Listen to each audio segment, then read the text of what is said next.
Hello दोस्तों, स्वागत है आपके अपने यूट्यूब चैनल पर। आइए देखते हैं आज संस्कृत का मॉडल पेपर फर्स्ट। जैसा कि आप जानते हैं कि 5 दिन के अंदर आपका संस्कृत, मैथ और विज्ञान का पेपर है। तो इतने कम समय में इन कैसे तीनों विषय का तैयारी करें, तो वही आज आपको बता रहा हूँ। कैसे करना है कि आपको 2 दिन में पूरे संस्कृत को मैं इतने अच्छे से समाप्त कर दूंगा और आप उतने ही वीडियो में पूरा 60-65 नंबर तक पा सकते हैं ना। तो आप हमारे वीडियो को ज़रूर देखिएगा, चैनल को ज़रूर सब्सक्राइब कीजिएगा। हाँ, और देखिए कैसे तैयारी होती है अच्छे से, और ट्रिक के साथ बताऊंगा, इसलिए आप वीडियो की स्किप मत कीजिए, क्योंकि जो जो ट्रिक बताऊंगा आपके लिए बहुत ही लाभदायक होगा। आइए शुरू करते हैं। पहला 20 बहुविकल्पीय प्रश्न का है कि शंकरः केरल प्रदेशे मालावार प्रान्ते पूर्णाख्यात्याः नद्यास्तटे स्थिते सलक ग्रामे अष्टसिद्धि सप्तशततमे ईस्वीयाब्दे नम्बूद्रकूले जन्म लेभे।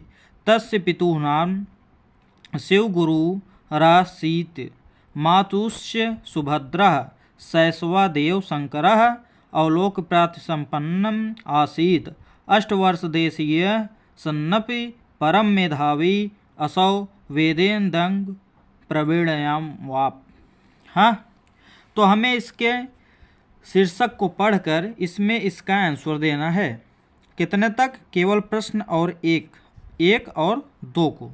तो पहला है उक्त गद्यांश का शीर्षक है, तो उक्त गद्यांश शंकरः आया है, अर्थात आदि शंकराचार्य इसका आंसर होगा। तो देखिए नैतिक मूल्यांकन है कि जीवन निहितम से लिया गया है, कि आदि शंकराचार्य से, कि मदन मोहन मालवीय से। चूँकि शंकरा जहाँ शब्द आएगा तो आप तुरंत पकड़ लेना कि ये आदि शंकराचार्य का है। किसका है? आदि शंकराचार्य का। आइए सेकंड क्वेश्चन देखते हैं। शंकरः कस्मिन् प्रदेशे जन्म लेभे, तो किस प्रदेश में जन्म लिए थे ये? केरल प्रदेश में। किसमें? केरल प्रदेश में। तो ऑप्शन नंबर आपका बी। हाँ, आइए देखते हैं तीसरा। आदि शंकराचार्यस्य मातुः कः आसीत्? आदि शंकराचार्यस्य मातुः का आसीत्, तो उनके माता का नाम क्या था? सुभद्रा। क्या था? सुभद्रा। देखिए शिव गुरु सहित मातुश्च सुभद्रा। हाँ, पिता का नाम शिव गुरु था और माता का नाम सुभद्रा था। अगला, उपमा भरदिति प्रसिद्धस्थि में क्या होगा? यहाँ पर कौन सा रिक्त स्थान भरा जाएगा? तो माघस्य होगा, कि शूद्रकस्य होगा, कि कालिदासस्य होगा, कि वाल्मीकि होगा? तो उपमा के रूप में प्रसिद्ध हैं कालिदासस्य। क्या होगा? कालिदासस्य।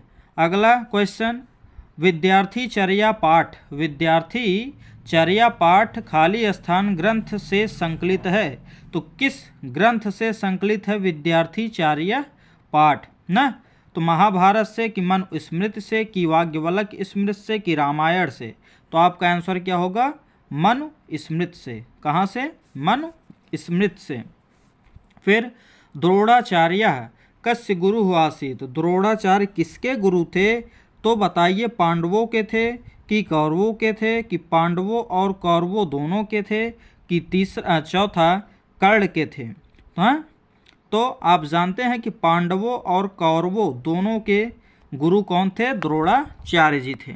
7वां नंबर, गीतामृतम पाठ के श्लोक खाली स्थान से उद्धृत है। रामायण किस श्लोक से उद्धृत है? गीतामृतम रामायण से, कि महाभारत से, कि श्रीमद् भागवत गीता से, कि रामचरित मानस से? इसका नाम ही है गीता, तो अर्थात श्रीमद् भागवत गीता। देखिए गीता, तो यहाँ भी गीता अर्थात श्रीमद् भागवत गीता से। क्वेश्चन नंबर 8, पृथिव्यां तृण रत्नानि सन्ति। कितने रत्नों से भरी हुई है पृथ्वी? तो तृण रत्नों से। कितने रत्नों से? 3 रत्नों से भरी हुई है हमारी पृथ्वी। आइए देखते हैं क्वेश्चन नंबर 9। तो क्वेश्चन नंबर 9 है, मोहनदास मातुर नाम आसीत्। मोहनदास अर्थात महात्मा गांधी के माता का नाम क्या था? तो पुतली बाई था, कि तितली बाई था, कि कमली बाई था, कि कस्तूरबा बाई था? बताइए। तो पुतली बाई था। क्या था? पुतली बाई। आप बचपन से पढ़े हैं। जिमूत वाहना खाली स्थान पुत्र हासित। तो जिमूत वाहन किसका पुत्र था? बताइए। तो जिमूत वाहन शंखचूड़स्य का था कि जीमूत केतु का था कि गरुड़? देखिए, जीमूत जीमूत केतो, जीमूत जीमूत केतो, अर्थात जिमूत वाहन जिमूत केतो का पुत्र था। अब अगला है महेश्वर सूत्रों की संख्या कितनी है? आप जानते हैं ऐ उड़ी डिक ए औंग ए औ छ बड़ लड़ यमंग गणनम झवे जबगड़दस कभे चटतव कभे सरसर हल। तो कितना हुआ? 14 सूत्र। कितना है? 14। घ का उच्चारण स्थान क्या है? तो आप जानते हैं कि इसका उच्चारण होता है अकुहु। सूत्र क्या है? अकुहु विसर्जनीय, विसर ये सा है विसर्जनीय नाम कंठः। क्या है? अकुह विसर्जनीय नाम कंठः। तो अर्थात इसका उच्चारण स्थान क्या है? कंठ से है, अर्थात ऑप्शन नंबर ए सही है। हाँ, अगला संगति में संधि है। संगति में कौन सी संधि है? तो बताइए दोस्तों, संगति में कौन सा संधि है? तो अनुस्वार। हाँ, अब एक ट्रिक देखिए, जहाँ भी आपको ये आधा गा नीचे और बिंदी ऐसे मिल जाए, संगति, हाँ, जहाँ भी बिंदी ऐसे मिले तो तुरंत आपको क्या टिक लगाना है? अनुस्वार संधि। किस पर? अनुस्वार संधि पर। अगला कमते, हाँ, कंपते का संधि विच्छेद है। तो आपका कौन सा होगा? कंप प्लस ते। कौन सा होगा? कंप प्लस ते। अगला पित्रे किस विभक्ति एवं वचन का रूप है? पित्रे, तो पित्रे आता है तृतीया में। किस में आता है? तृतीया विभक्ति एक वचन। कौन सा ऑप्शन सही हो जाएगा इसका? 15 नंबर का, तृतीया विभक्ति एक वचन। पित्रे नहीं, पित्रा आता है, तो पित्रे आता है चतुर्थी विभक्ति एक वचन। Option number D. अब 16 में तो त्वया पद का विभक्ति रूप है। त्वया पद का विभक्ति रूप कौन सा है? तृतीय विभक्ति, अर्थात ऑप्शन नंबर बी। फिर पायस्थः रूप है, हाँ, पास्यथः रूप है। 17 में पायस्थ रूप किसका है? तो लिट लकार मध्यम पुरुष द्विवचन का। किसका है? लिट लकार मध्यम पुरुष द्विवचन का। 18 वसति रूप किस लकार का है? हाँ, वसति रूप किस लकार का है? तो ये आपका है लंग लकार का। किसका है? लंग लकार का। आपको ज़्यादा करके लकार में किस पर ध्यान देना है? लट लकार, लंग लकार, लिट लकार। इतना लकार अच्छे से पढ़ लीजिएगा। फिर यथाशक्ति में समास है। देखिए, यथा शक्ति के आगे यथा लिखा है, अर्थात जैसी शक्ति वैसे काम, अर्थात अव्यय लगा है। क्या लगा है? अव्यय, अर्थात अव्ययी भाव समास। कौन सा समास? अव्ययी भाव समास। अगर आप हमारे समास का वीडियो देखे होंगे तो आप बता सकते हैं, हाँ, हिंदी वाला। अनुरूपम पद का समास विग्रह है, तो रूपस्य योग्यम। क्या होगा? रूपस्य योग्यम। जो रूप के योग्य है उसे अनुरूपम कहते हैं। हाँ, तो इसी से आपका 20 नंबर का विकल्पी समाप्त हुआ। आई होप, आशा करता हूँ कि आपको ये अच्छा लगा होगा। आइए चलते हैं प्रश्न नंबर 21 की तरफ, जो आपका आता है गद्यांश संस्कृत का। हाँ, तो ये है आपका संस्कृत गद्यांश। निम्नलिखित श्लोक में से किसी एक गद्यांश का हिंदी में अनुवाद कीजिए। हाँ, तो शुरू करते हैं इसका अनुवाद। तो अनुवाद शुरू करने से पहले इसका संदर्भ देखते हैं क्या है। संदर्भ आपका है कि प्रस्तुत गद्यांश हमारी पाठ्य पुस्तक संस्कृत गद्य भारती में संकलित कविकुल गुरु कालिदासः नामक पाठ से उद्धृत है। प्रस्तुत गद्यांश हमारी पाठ्य पुस्तक संस्कृत गद्य भारती में, यहाँ संस्कृत गद्य है, जब पद्य का आएगा तो पद्य हो जाएगा। तो संस्कृत गद्य भारती में संकलित कविकुल गुरु कालिदासः नामक पाठ से उद्धृत है ना।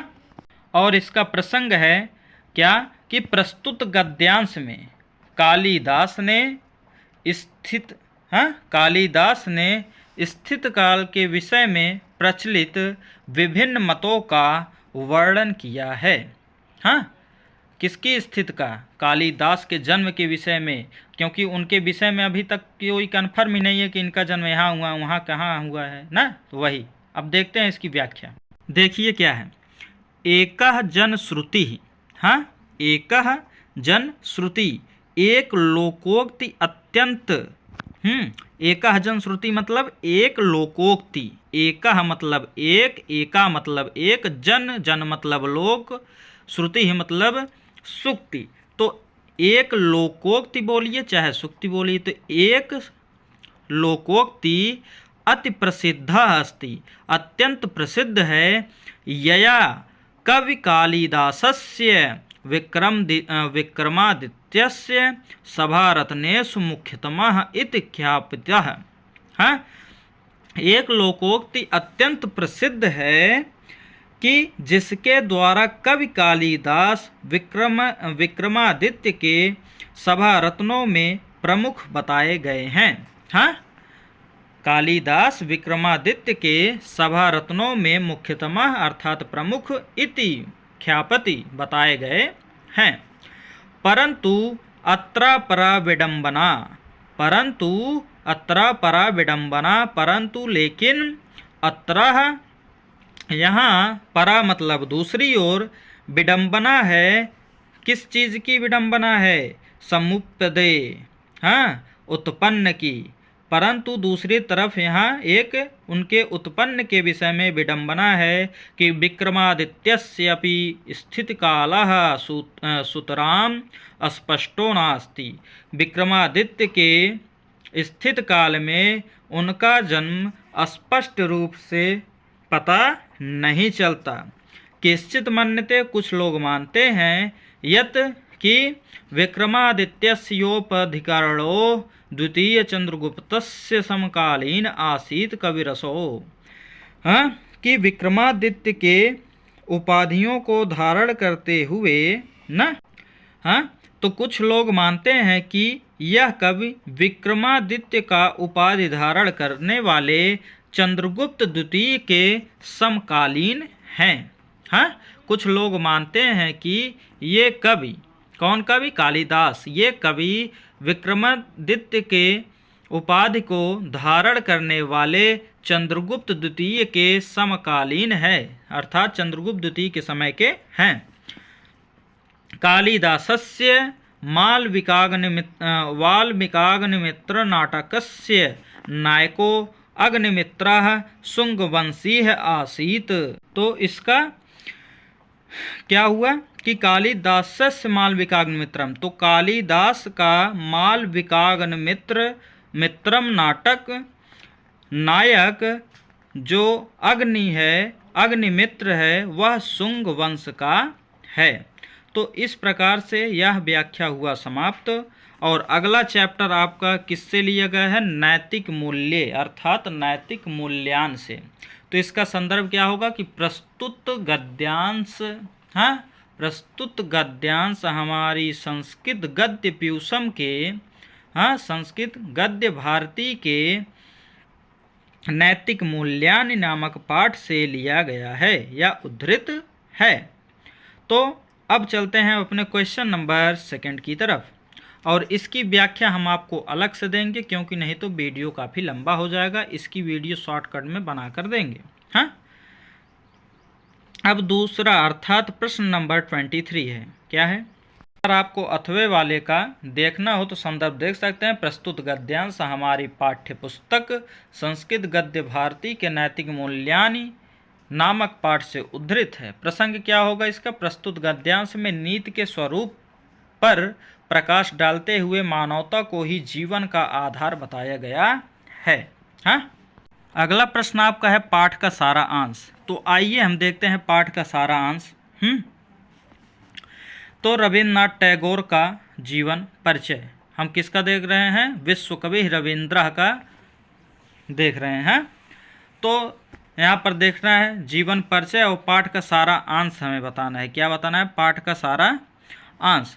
तो देखिए, श्री रविंद्रनाथ जी बंगाल साहित्य के महान कवि का स्थान अंग्रेजी साहित्य में शेक्सपियर के समान, हिंदी साहित्य में तुलसीदास के समान व संस्कृत साहित्य में कवि कुलगुरु कालिदास के समान है। उनका नाम आधुनिक भारतीय कलाकारों में अत्यंत महत्वपूर्ण है। वे आध्यात्मिक और सांस्कृतिक क्षेत्रों में ही नहीं बल्कि रचनात्मक साहित्य के रूप में भी विख्यात हैं। श्री रविन्द्रनाथ जी दीन और दलित वर्ग की हीन दशा के महान सुधारक थे। हाँ, श्री रविन्द्रनाथ जी का जन्म कलकत्ता नगर के 7 मई 1861 को एक धनाढ्य परिवार में हुआ था। इनके पास बहुत अचल संपत्ति थी। इनकी माता का नाम श्रीमती शारदा देवी व पिता का नाम देवेंद्रनाथ था।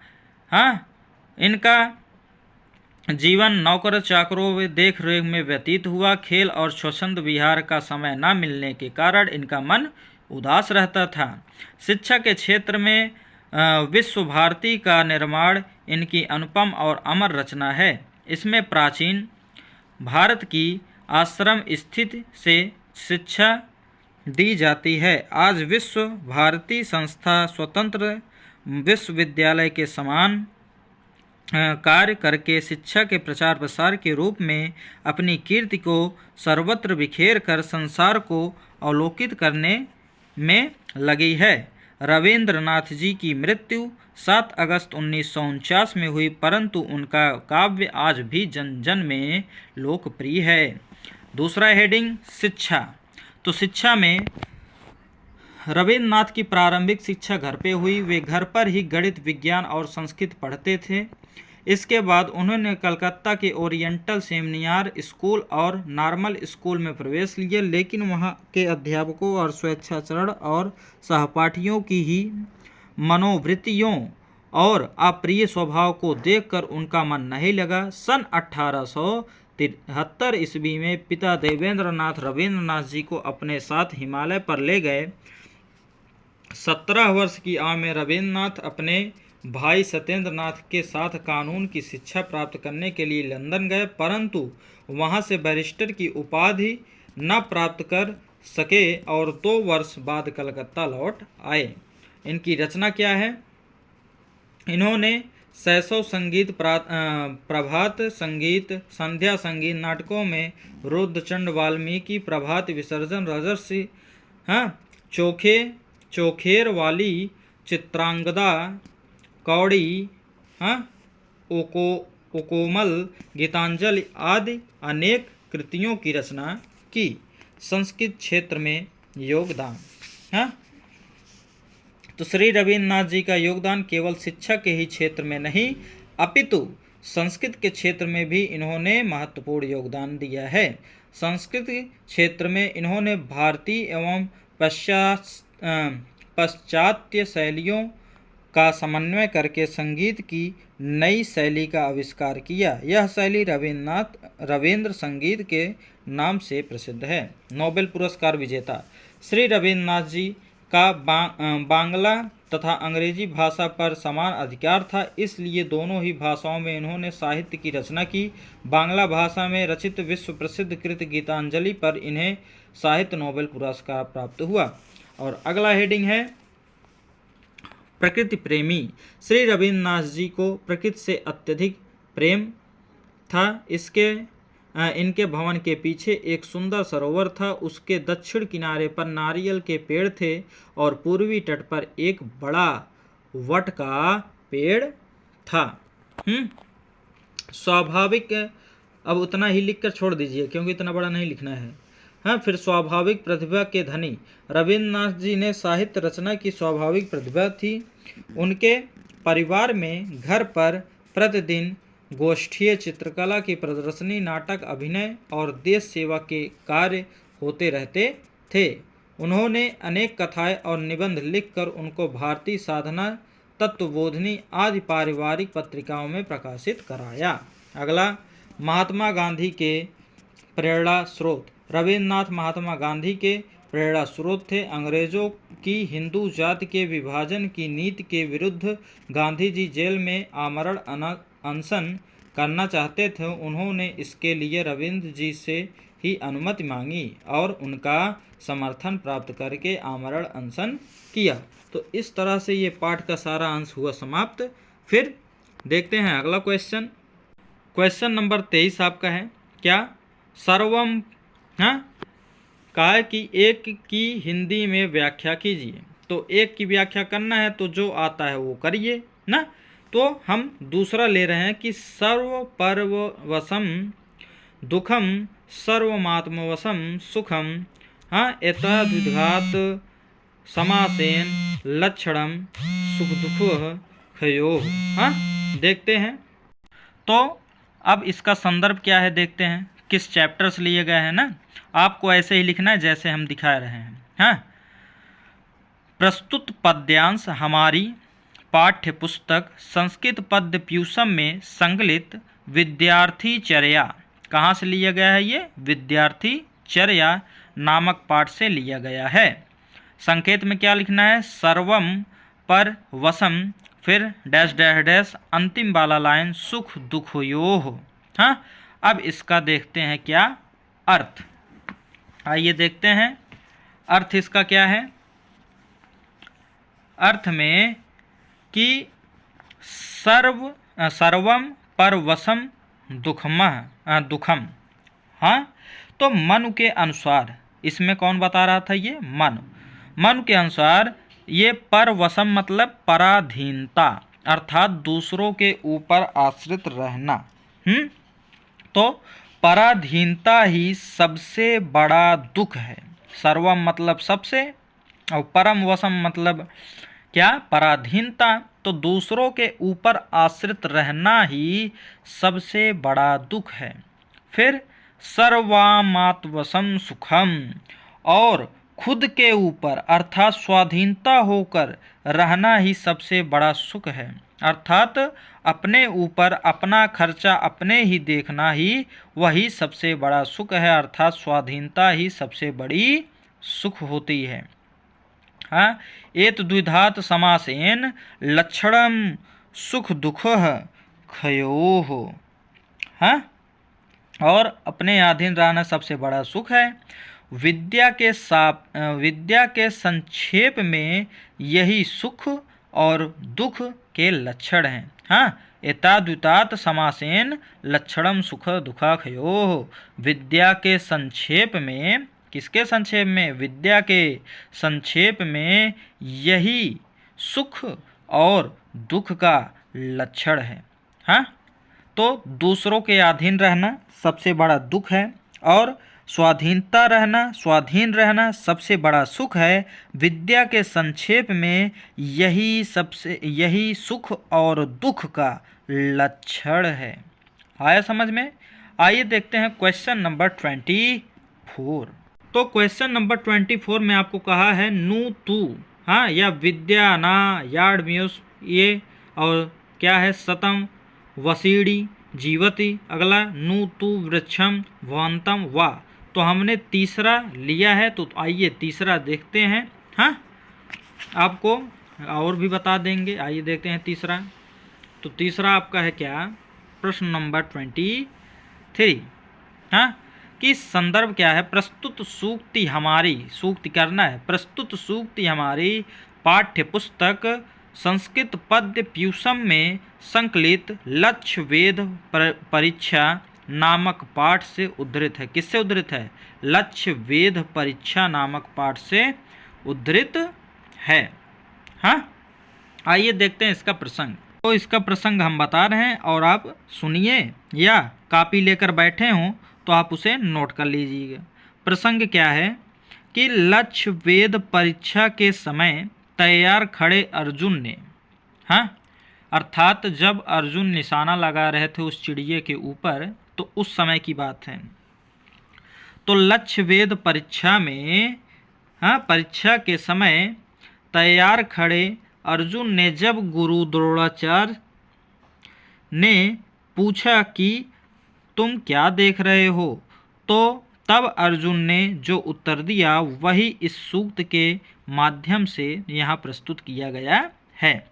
अब इस सूक्त में एक विशेष बात होती है कि इसका सबसे पहले अर्थ हमें बताना पड़ता है कि इसका अर्थ क्या है। नु तु वृक्षम भवंतम वा, है नु तु वृक्षम, मैं ना तो वृक्ष देख रहा हूँ, नु मतलब ना, तू मतलब तो मैं ना तो वृक्ष को देख रहा हूँ और ना ही श्रीमान आपको, हाँ, ना ही श्रीमान आपको, मैं तो केवल मात्र पक्षी को ही देख रहा हूँ। तो इसका अर्थ क्या होगा, मैं तो ना वृक्ष को और ना ही आपको, मैं तो केवल पक्षी को ही देख रहा हूँ जिसे मुझे लक्ष्य लगाना है। अब इसकी व्याख्या क्या होगी, तो व्याख्या होगी कि लक्ष्य वेद परीक्षा के समय अर्जुन द्रोणाचार्य से कहते हैं, कौन कहते हैं, अर्जुन।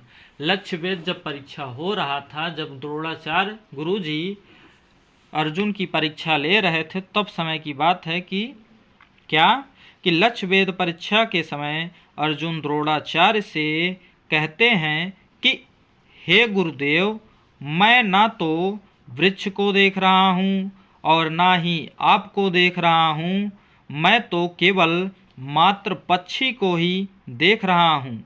अर्थात अर्जुन कहते हैं कि मुझे केवल अपना लक्ष्य ही दिखाई दे रहा है। तो इसी के साथ यह भी हुआ समाप्त।